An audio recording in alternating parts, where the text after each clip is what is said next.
आज मी खूप दिवसांनी सासरी जात आहे, म्हणजेच अंबेजोगाईला जात आहे आणि त्यानंतर माहेरी पण जाणार आहे लातूरला. इकडं जसं मी आली डिलिव्हरी नंतर पुण्याला, त्यानंतर मी तिकडं गेलेच नाही. मग 4-5 महिने झाले असेल. नोव्हेंबरमध्येच आले होते. तर म्हणलं चला जाऊया, खूप दिवस झाले जाऊन पण, आणि थोडंसं चेंज पण होईल म्हणून आम्ही निघालोय. आता आम्ही लवकरच निघालो, तसं म्हणजे कसं नंतर ट्रॅफिक, ऊन, बऱ्याच गोष्टी असतात, त्याच्यामुळे लवकर निघालोय. आणि नेहमीप्रमाणे सानू झोपली गाडीत बसल्यानंतर. आणि आता इथून पुढचे व्लॉग्स तुम्हाला माझ्या सासरचे किंवा माहेरचे येतील, तर नक्की बघा. आणि त्याआधी आम्ही आता कुठं जाणार आहेत ते तुम्हाला पुढे कळलंच, तर व्हिडिओ पूर्ण बघा, स्किप न करता.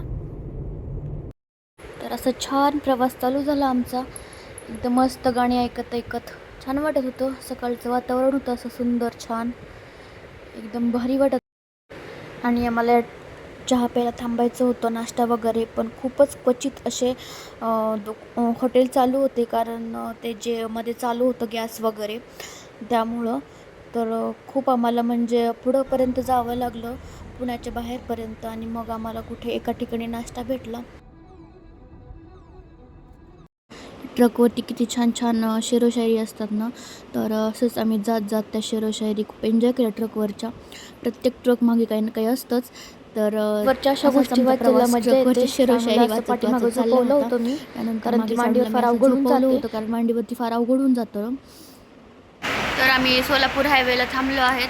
गाडी चार्जिंग लावली आहे. तर इथे हॉटेल आहे, तर तोपर्यंत आम्ही थांबलो आहे तिथे. आता गाडी चार्ज होईल आमची लवकरच, तर आम्ही निघू. तर पुढचा स्टॉप कोणता आहे आमचा, तर तुम्हाला कळेलच. तिथे आम्ही थोडाफार नाश्ता केला. आणि सानूजी बघा कशी डान्स करते तिच्या त्या गाण्यावरती, शांतच नाही बसत, आणि चालू असायचा डान्स असा आमचं. मग नाश्ता वगैरे करून झाला, आमची गाडी चार्ज करून झाली अवघ्या 15 मिनटात. आणि मग आम्ही निघालो.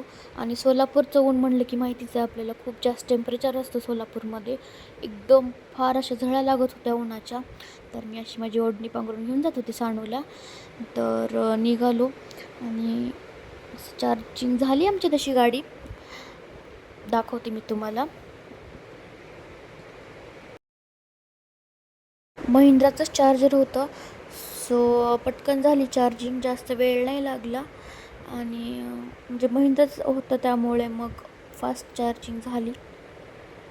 दाखवते मी तुम्हाला गाडी, ते लावली होती. आणि त्यासाठी छान त्यांनी वरती शेड टाकले, म्हणजे गाडी पण थोडीशी सावलीत राहील. मी जसं की म्हणलं, आमचा नेक्स्ट स्टॉप हा तुळजापूर आहे. तर आम्हाला तुळजापूरच्या देवीचं दर्शन करायचं होतं, सो आम्ही इथं पोहोचलो आहे आणि आता दर्शनाला जातो आहे. तर माहिती नाही गर्दी किती काय आहे, तर तुम्हाला सांगते. तर चला, आम्ही दर्शन घेऊन येतो, बघतो किती गर्दी आहे काय, आणि सांगते तुम्हाला की आमचं दर्शन कसं होतं आणि काय.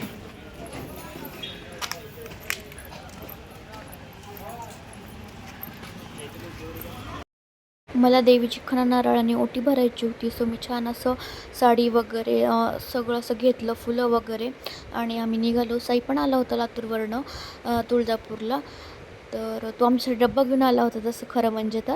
आणि आम्ही दर्शनाला निघालो. तर गर्दी खूप होती, बरीच गर्दी होती, असं बाहेरनंच कळलं आम्हाला. सो आम्ही आतमध्ये गेलो, आणि हे ऊन असल्यामुळे पाय बरेच चटकत होते. तिथे गेल्यानंतर पहिल्यांदा तर गणपतीचं दर्शन घेतलं, आणि त्यानंतर गर्दी होती त्यामुळे सगळ्यांचं दर्शन घेणं तर काही पॉसिबल नव्हतं. सो मी आणि सानू दर्शन करायला जाईल असं ठरलं आमचं. सो जे असतं ना की लहान बाळ आणि त्याची आईचं दर्शनाला जाते, म्हणजे लवकर होतं त्यांचं दर्शन, तर आम्ही तसं केलं. आणि मग नंतर आम्ही दोघीच जायचं ठरलं, कारण सानू जास्त वेळ बसली नसती. आणि प्रचंड गर्दी होती तुळजापूरमध्ये, नेहमीच गर्दी असती तशी तुळजापूरच्या देवीला. आणि मग आम्ही निघालो. तिथे पहिल्यांदा तर तिथे पादुकाचं दर्शन घेतलं, देवीच्या चरणाचं. आणि ती अशी ओरडत होती, ती बसतच नव्हती शांत, कारण ऊनही होतं, गर्दी होती, तिची जराशी चिडचिड होत होती. आम्ही दर्शन केलं आणि मग मी निघाले दर्शनाचं. मेन दर्शन होणं आमच्यासाठी, म्हणजे आमच्यासाठी खूप जास्त महत्त्वाचं होतं. ते तुम्हाला एक पुढच्या नेक्स्ट व्लॉगमध्ये तुम्हाला कळेलच, तोही मी लवकरच अपलोड करेल. आणि मी मध्ये गाभाऱ्यात गेले. इतकं छान वाटत होतं ना. मी पहिल्यांदाच म्हणजे इतकं जवळून दर्शन घेतलं देवीचं. इतकं खूप छान म्हणजे इतकं जास्त प्रसन्न वाटत होतं. तुळजापूरमध्ये बरीच गर्दी होती आणि मी सानूला घेऊन दर्शनाला गेले, कारण 1 वर्षाच्या खालच्या जी छोटी मुलं असतात त्या छोट्या बाळाला आणि त्याच्या आईला पाठवतात लवकर दर्शनासाठी. सो मला सोडलं त्यांनी आणि मी छानसं दर्शन घेतलं. नाहीतर अशी खूप गर्दी होती आणि बाकी सगळ्यांनी ते मुखदर्शन घेतलं देवीचं आणि माझं छान दर्शन झालं साधूंसोबत. आणि आता आम्ही निघालो आहे आणि आता पहिल्यांदा आम्ही लातूरला जातो आहे आणि लातूरवरून नंतर आम्हाला आणखीन अंबाजोगाईला जायचं आहे. तर मी तुम्हाला दाखवते व्हिडिओमध्ये, आणखीन स्किप न करता पूर्ण बघा व्हिडिओ. आणि सानू लगेच मम्मीकडे गेली, जरा पण रडली नाही, ओळख ठेवली तिने.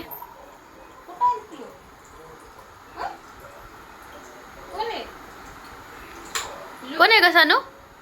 कोण आहे?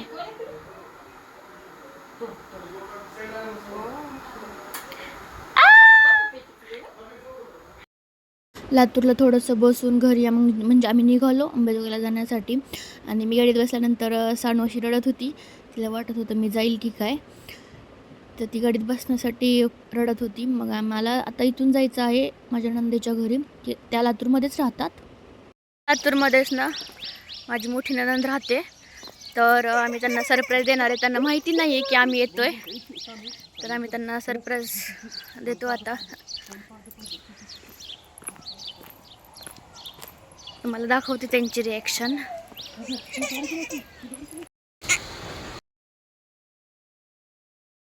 त्यांची रिॲक्शन कॅप्चर करण्याचं म्हणजे लक्षातच नाही राहिलं. मी फोन तसाच बॅगमध्ये ठेवून दिला. त्यांच्याकडं थोडंसं बसून मग आम्ही निघालो. निघता मला बराच उशीर झाला. 7-7:30 वाजले होते आणि त्यांना असं टाटा बाय बाय करून आम्ही अंबाजोगाईला निघालो. छान वाटत होतं अंबाजोगाईला जाताना, असं बऱ्याच दिवसांनी जात होते ना मी तशी. तर मग आता जातोच घरी आणि बघू आता कसं काय काय होतं काय नाही. घरी गेल्यानंतर बघा सानू कसं करते बोलू दादाला. इतकं तिला बोलू वाटत होतं, तिच्याशी खेळू वाटत होतं. खूप म्हणजे तिला असा आनंद होत होता. आणि छान आमचा प्रवास झाला दिवसभर, एकदम सुखरूप पोहोचलो. आणि घरी आल्यानंतर या दोघांची क्यूट मस्ती बघायला भेटली आम्हाला. आणि चला भेटू नेक्स्ट व्लॉगमध्ये. तो व्लॉग्स आवडत असतील तर लाईक करा, शेअर करा आणि सबस्क्राईब करा. Okay bye. दादाला पी दे. बोल थांब रे.